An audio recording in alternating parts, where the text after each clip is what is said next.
A Bíblia em um ano.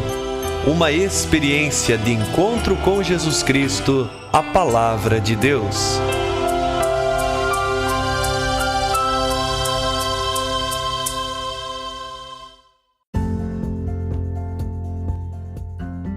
Olá, eu sou Yuri, seminarista da Diocese de Ponta Grossa, Paraná. Você está ouvindo o podcast A Bíblia em um ano. Usando um plano de leitura cronológico, vamos ler a Bíblia inteira em 365 dias, descobrindo como a história da salvação se desdobra e se atualiza em nossas próprias vidas e na vida da Igreja. Estamos usando a Bíblia Católica com a tradução oficial da Conferência Nacional dos Bispos do Brasil. Você pode baixar o plano de leitura completo por meio de um link que você encontra na página do Instagram abiblia.emumano ou no facebook.com/seminariopg. Inscreva-se nesse podcast por meio da plataforma que preferir para receber as notificações diárias dos novos episódios.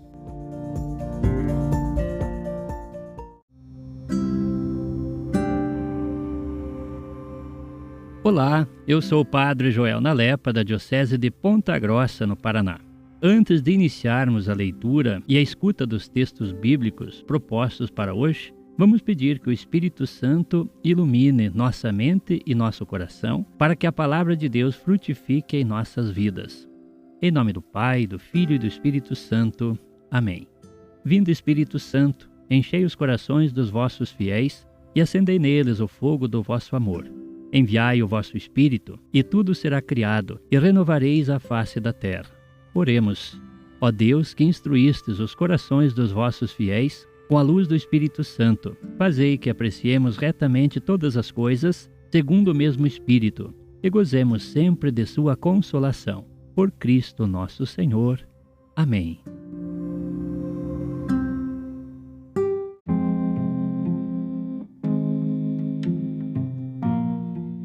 Hoje é o dia 258 do nosso podcast A Bíblia em um ano. Leremos do livro de Jeremias os capítulos 37 e 38, do livro de Judite os capítulos 8º e 9, e do livro dos Provérbios do capítulo 17, leremos os versículos 5 a 9. Jeremias capítulo 37. Sedecias, filho de Josias, tornou-se rei de Judá, nomeado por Nabucodonosor, rei da Babilônia, em lugar de Jeconias, filho de Joaquim. Mas nem ele, nem seus ministros, nem o povo da terra obedeceram ao que o Senhor havia dito por meio do profeta Jeremias. O rei Sedecias mandou Jucal, filho de Selemias, e o sacerdote Sofonias, filho de Maasias, pedirem ao profeta Jeremias: reza por nós ao Senhor nosso Deus. Jeremias ainda andava livremente no meio do povo, ainda não o tinham posto na prisão. Entretanto, o exército do faraó havia saído do Egito, e os caldeus, que estavam sitiando Jerusalém, ao receberem essa notícia, afastaram-se de Jerusalém. A palavra do Senhor veio então ao profeta Jeremias. Assim fala o Senhor, o Deus de Israel: ao rei de Judá que vos mandou consultar-me, assim direis: o exército do faraó que vos veio em socorro voltará para o Egito, sua terra, e os caldeus retornarão para lutar contra esta cidade, tomá-la e incendiá-la. Assim fala o Senhor: não tenhais ilusões pensando que os caldeus se foram embora de vez. Não foram. Mesmo que derrotasseis todo o exército dos caldeus que vos combate, e só lhes restassem alguns homens trespassados, cada um deles se levantaria de sua tenda para incendiar esta cidade. Quando o exército caldeu se afastou de Jerusalém, acuado pelo exército do faraó, Jeremias queria sair de Jerusalém para ir à terra de Benjamim, para participar ali de uma herança entre o povo. Ao chegar à porta de Benjamim, lá estava o guarda, de nome Jerias, filho de Selemias, filho de Ananias. Ele prendeu Jeremias, dizendo: estás passando para o lado dos caldeus. Jeremias respondeu: É mentira, de modo algum estou passando para o lado dos caldeus. Mas Jerias não lhe deu ouvido. Prendeu Jeremias e o levou às autoridades.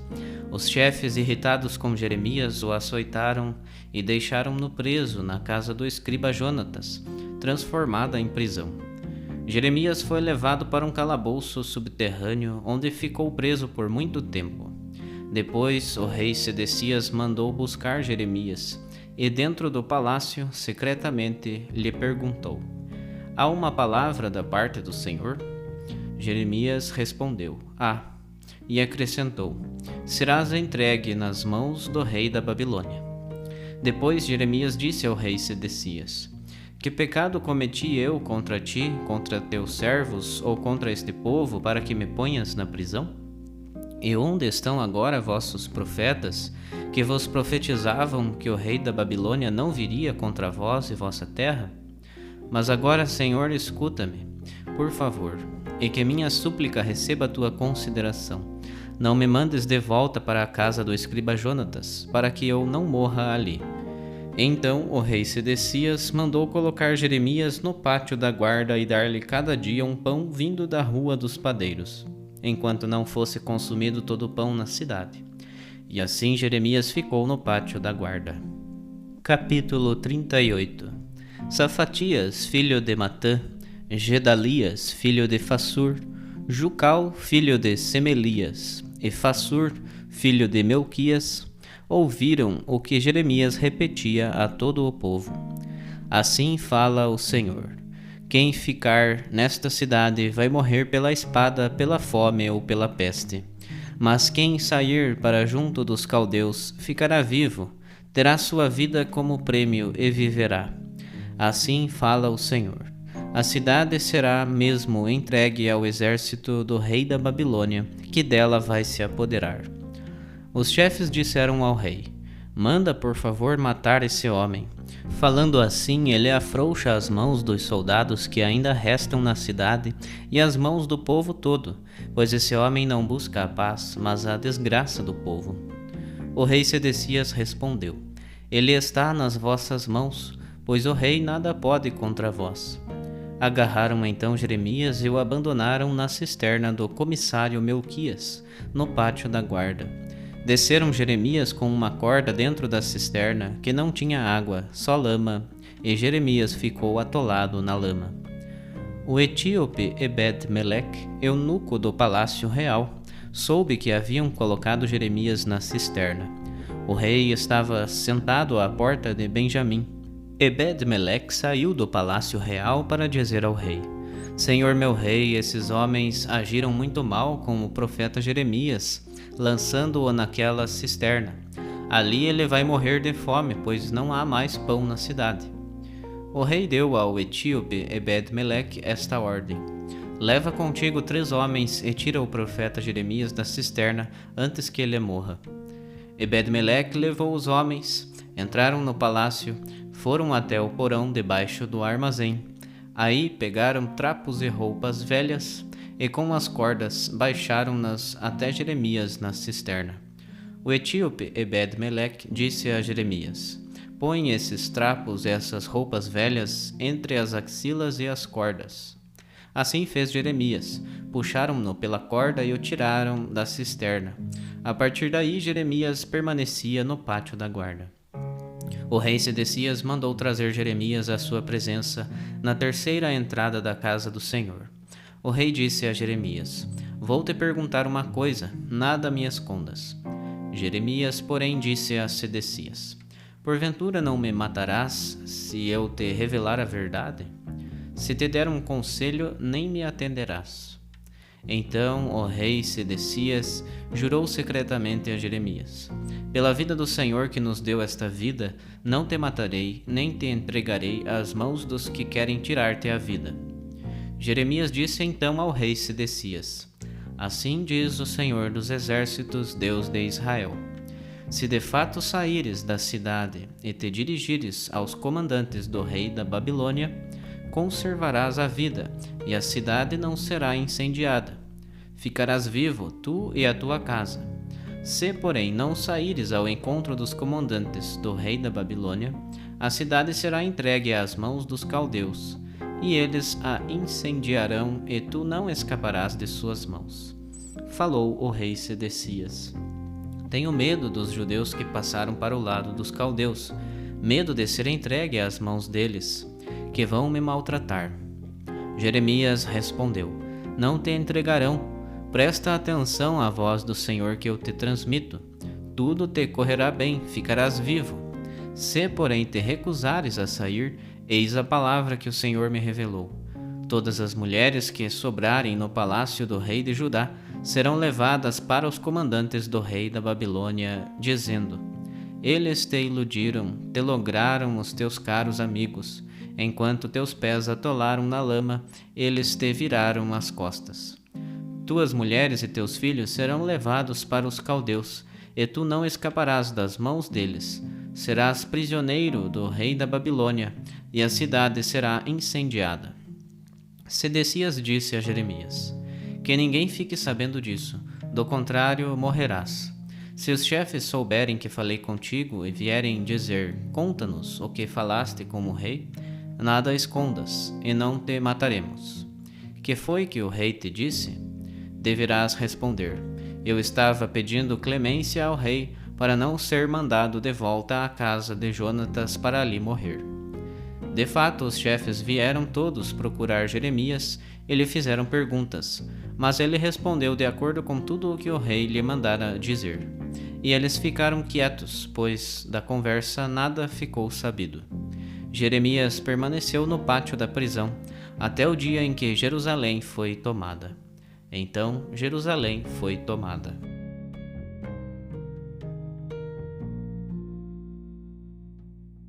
Livro de Judite, capítulo 8.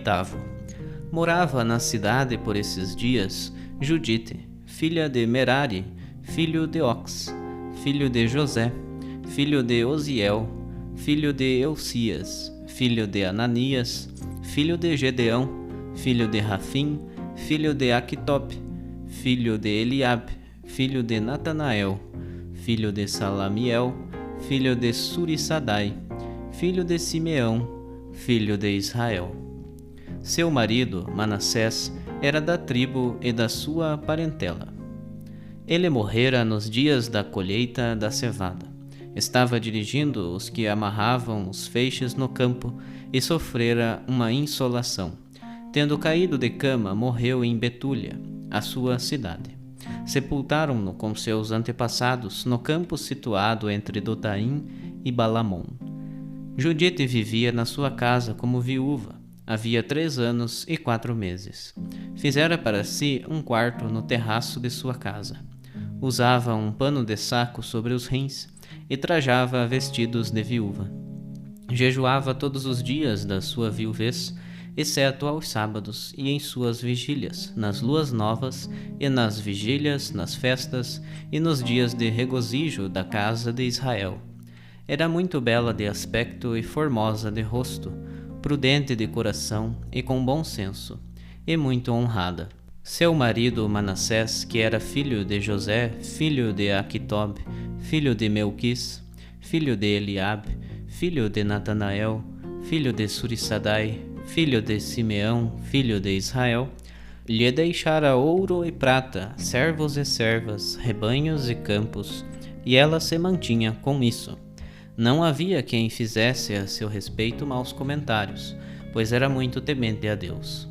Chegaram a seus ouvidos as palavras inconsideradas do povo contra o chefe, por estarem desesperados com a falta de água. Ela soube também de todas as palavras de Osias, que jurara ao povo entregar a cidade aos assírios depois de 5 dias.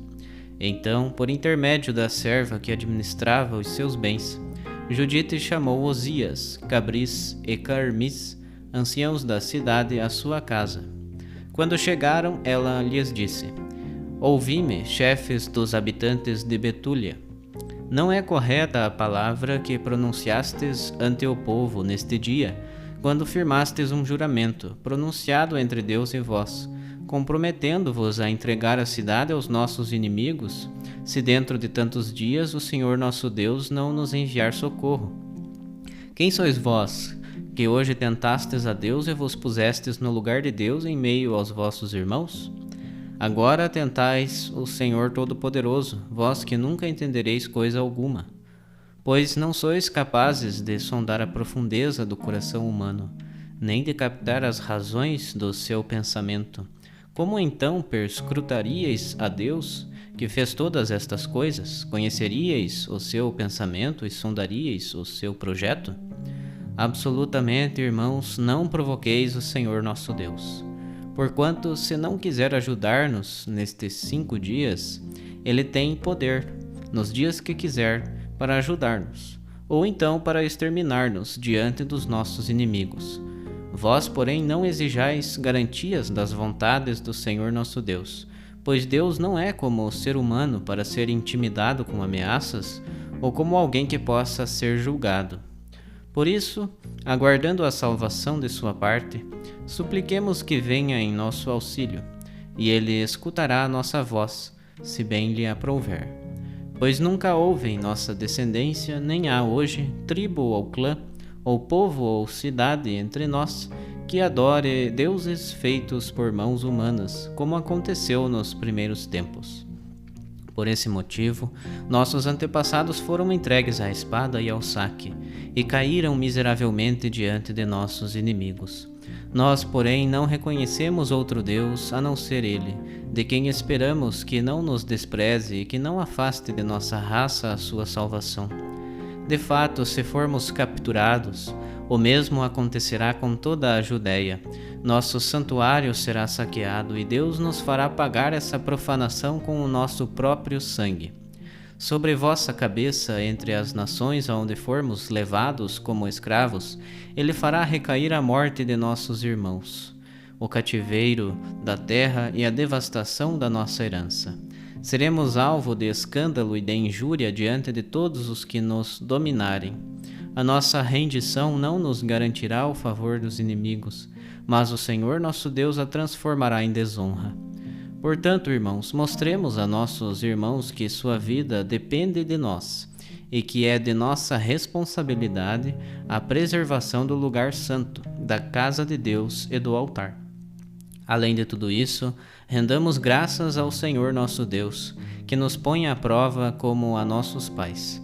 Lembrai-vos de tudo o que Ele fez com Abraão e Isaque, e do que aconteceu a Jacó na Mesopotâmia da Síria, quando apacentava as ovelhas de Labão, irmão de sua mãe. Assim como não os pôs à prova senão para perscrutar o seu coração, do mesmo modo Ele não nos castigou, mas o Senhor flagela os que dele se aproximam para admoestá-los. Disse-lhe então Osias: Tudo o que disseste foi com bom coração que falaste, e não há quem possa contradizer as tuas palavras. Não é de hoje que se manifesta a tua sabedoria, mas desde a tua infância todos reconhecem teu bom senso e as boas disposições do teu coração. Mas o povo está morrendo de sede, e nos obrigaram a fazer assim como dissemos, comprometendo-nos por um juramento que não podemos violar. Portanto, roga por nós, e talvez o Senhor nos atenda, pois és uma mulher santa. O Senhor enviará a chuva para encher nossas cisternas, e não mais desfaleceremos. Respondeu-lhes Judite: Ouvi-me, e eu farei uma proeza que chegará aos filhos do nosso povo através das gerações. Esta noite vos postareis à porta da cidade, e eu sairei com minha serva. Antes do prazo que fixastes para entregar a cidade aos inimigos, o Senhor visitará Israel pela minha mão, como eu confio. Vós, porém, não procureis entender o meu plano. Não vô-lo informarei, senão depois de se completar o que vou fazer.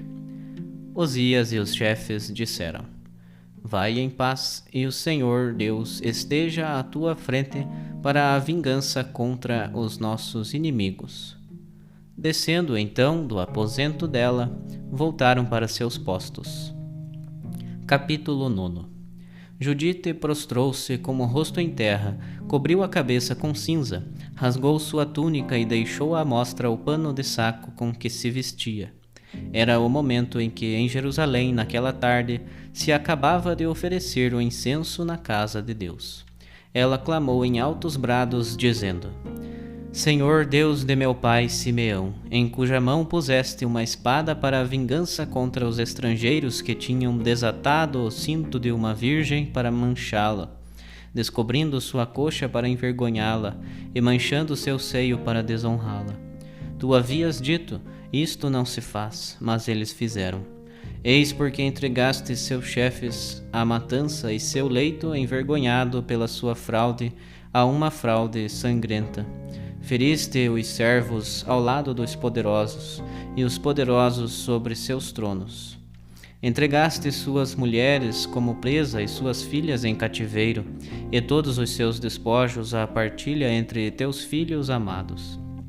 Estes, inflamados pelo teu zelo, abominaram a desonra do seu sangue e te invocaram em seu socorro. Ó Deus, meu Deus, escuta esta viúva, pois tu fizeste as coisas anteriores àquelas e projetaste as que aconteceram depois, os fatos presentes e os do futuro, e aconteceram segundo projetaste. Os acontecimentos que quiseste apresentaram-se, dizendo: aqui estamos, pois todos os teus caminhos estão preparados e teu julgamento é feito de antemão. Aí estão os assírios. Eles estão repletos da sua força, orgulhosos de seus cavalos e cavaleiros, e se gloriam do braço dos seus soldados de infantaria. Eles confiam nos escudos, na lança, no arco e na funda, e não reconheceram que tu és o Senhor, aquele que esmaga as guerras, e que teu nome é Senhor.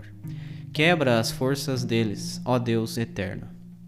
Abate a sua potência com o teu poder, e rebaixa a sua força com a tua ira, pois eles quiseram profanar teu santuário, manchar a tenda onde repousa o nome da tua majestade, e derrubar com a espada os chifres nas pontas do teu altar. Olha para a soberba deles e descarrega a tua ira em suas cabeças.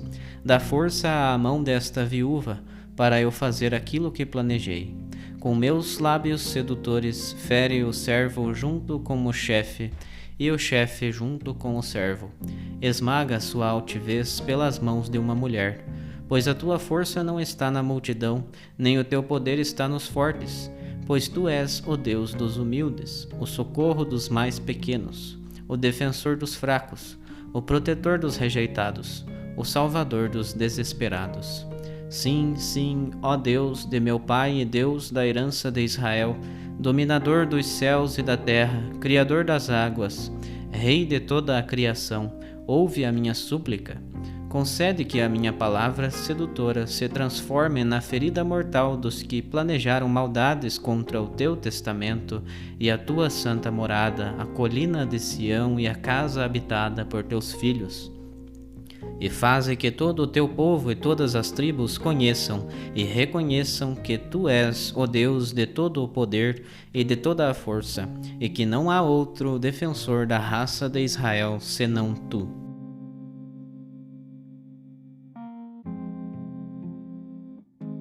Livro dos Provérbios, capítulo 17, versículos 5 a 9. Quem despreza o pobre insulta quem o criou. Quem se alegra com a desgraça alheia não ficará impune. Os netos são a coroa dos anciãos, como os pais são a glória dos filhos. Palavras elevadas não convêm ao insensato, menos ainda ao príncipe uma língua mentirosa. O suborno é uma pedra mágica para quem o dá. Com ele, em toda parte, consegue tudo. Quem busca a amizade não fala das faltas. Quem nelas insiste, afasta o amigo.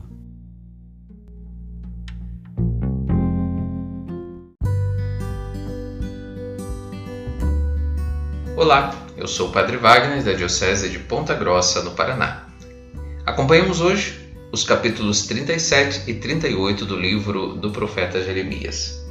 Aqui no capítulo 37, primeiramente nós vemos Sedecias a consultar Jeremias durante a interrupção do assédio em 588 a.C. Mais adiante, nós vamos ver a prisão de Jeremias. Não temos motivos para crer que o profeta tinha a intenção de passar para os babilônios quando procurou deixar a cidade durante a rápida interrupção do cerco. Mas o seu povo, que o considerava um odioso traidor, assim interpretou a sua atitude, e por isso mesmo é que ele foi lançado em um cárcere. Então nós vemos que o sofrimento do profeta continua. Ao longo de sua vida, seu caminho profético não foi nada fácil. Ser um mensageiro do Senhor sempre lhe foi bastante difícil, porque ele enfrentou situações muito delicadas, como esta que hoje se narra no capítulo 37, a experiência dolorosa da prisão. No capítulo 38, aparece Jeremias na cisterna, e aqui a intervenção de Ebed-Meleque. Esses acontecimentos parecem ter se passado depois daqueles do capítulo anterior, perto do final do cerco, quando, desesperado, o partido anti-Babilônia na corte procurou se livrar do seu oponente mais vigoroso. Sedecias parece já enfraquecido, mas não menos inamistoso. O capítulo 38, então, vai narrar a libertação de Jeremias e, por fim, o seu último encontro com Sedecias. Tivemos hoje também a oportunidade de escutar os capítulos 8 e 9 do livro de Judite. No capítulo 8, nós temos uma apresentação de Judite. E no capítulo 9, nós vamos encontrar a oração de Judite. Há expressões que aparecem aqui que são muito significativas. Por exemplo, o autor se refere muitas vezes a Jerusalém, ao templo, ao culto, ao sumo sacerdote. Aparece a figura do cinto, o ventre, a expressão desatar o cinto tem o sentido de casar-se com, no sentido também de estabelecer um elo, uma relação. E então, uma expressão muito significativa que aparece é esta: põe fim às guerras. A presunção dos pagãos, arrogantes por causa de sua força militar, foi sempre escândalo para Israel e razão para esperar com confiança a ajuda de Deus. Ouvimos também hoje Provérbios no capítulo 17, versículos de 5 a 9, e essa palavra pode e precisa ser aplicada em nossa vida para que, olhando as demais passagens que meditamos, Jeremias e também Judite, possamos fazer em tudo a vontade de Deus. Aqui se fala da zombaria. Quem zomba do pobre ultraja o seu Criador. Quem ri do infeliz não ficará impune. Coroa dos anciãos são os netos, honra dos filhos são os pais, e língua distinta não combina com o estúpido. Por fim, vai nos dizer o versículo 9, quem busca amizade encobre a ofensa, quem a diz e repete, afasta o inimigo. Procuremos, a partir desta palavra, acolher concretamente a palavra de Deus em nossa vida. Procuremos reconciliar-nos, se tivermos alguma coisa contra o nosso irmão, e fazer com que a amizade seja de fato frutuosa em nossa vida, até mesmo aproximando-nos daqueles que querem o nosso mal, aproximando-nos daqueles que são poderosos, e aqui o poder não apenas constituído, mas poderoso no sentido de uma personalidade forte, dominador, enfim, pessoas difíceis, mas não deixemos que as dificuldades corrompam o nosso coração. Vivamos e façamos a vontade de Deus. Deus te abençoe, para que continue perseverante e fiel.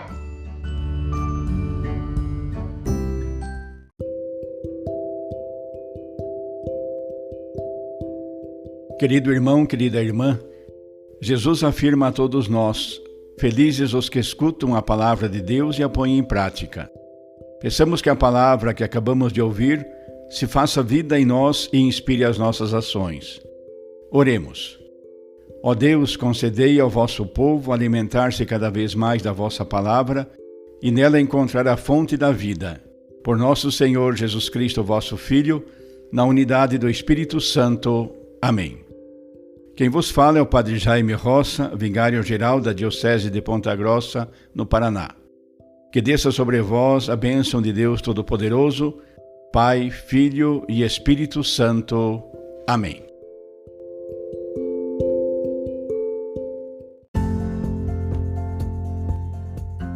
Você acaba de ouvir mais um episódio do podcast A Bíblia em um Ano.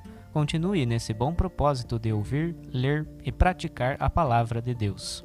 Rezemos por todos que estão fazendo este caminho de leitura da Bíblia. Procure também participar da sua comunidade. A permissão para uso do plano de leitura The Bible in a Year com o Padre Mike Schmitz e Jeff Kevins foi concedida por Ascension. A versão original pode ser baixada em ascensionpress.com. Todos os direitos desse plano estão reservados à Ascension. Os demais conteúdos do podcast não são criados, revisados ou apoiados por Ascension. Até amanhã!